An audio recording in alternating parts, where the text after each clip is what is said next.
Dr. William Hunter said, "The colon is the sewer system of the body, but with neglect and abuse it becomes a cesspool of toxins that spill over into the body."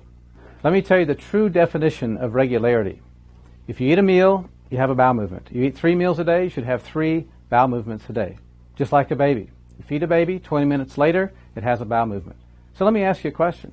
If you're eating 3 meals a day, but you're having just 1 bowel movement a day, or maybe 1 bowel movement every 10 days, as some patients tell me, sometimes once every 2 weeks, believe it or not. Question, what's happening to that food? What's it doing to our body? You're about to find out. Here's a diagram of the normal colon. Notice the ascending colon, transverse colon, descending colon, sigmoid, and rectum. Look at this example of how toxic a colon is. Look at the cross-section of the colon, only leaving a small passageway to eliminate. This waste builds up, causes poisons, which are then absorbed into the body.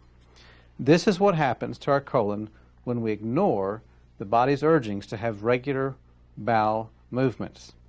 Let me ask you a question. What would happen if you were to put a hamburger in a Ziploc bag and left it in your kitchen counter? What would it smell like after a week? Or even worse, what would it smell like after several years? This is what's going to take place in our bodies if we are not eliminating properly. Here are some actual x-rays of people with colon problems.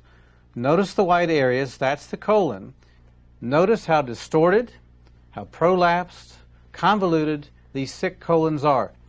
Serious health consequences are going to result as a result of these colons that are not healthy. In this diagram, we see what's known as a spastic colon. This is the result of stress. See how the colon is contracted in spasm. Obviously, this will hinder bowel function. This is a direct consequence of stress. This certainly sets the stage for serious health consequences as this fecal matter remains in the colon for years.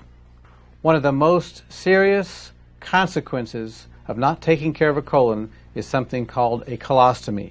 And this is where the surgeons remove the colon and the bowel matter passes out through a hole in the abdomen into a sac. Let's spend some time talking about a major health problem in this country, and that of weight problems. According to the Surgeon General, over 61% of the adult population is overweight. That's awful. That's tragic. There are several factors relating to toxic colon that can contribute directly to weight problem. Toxic accumulation in the bowel. As I've said before, the colon can expand up to 5 times its normal size. This swells up because of the toxic waste that's not being eliminated in a timely fashion. This leads to that condition, megacolon. This is the enlarged colon. Dr. Jack Lemire, a naturopath and a homeopath, said most people are walking around with at least 7 pounds of fecal matter in their large intestine, and I have seen patients lose that much weight and their tummy bulge following colon therapy.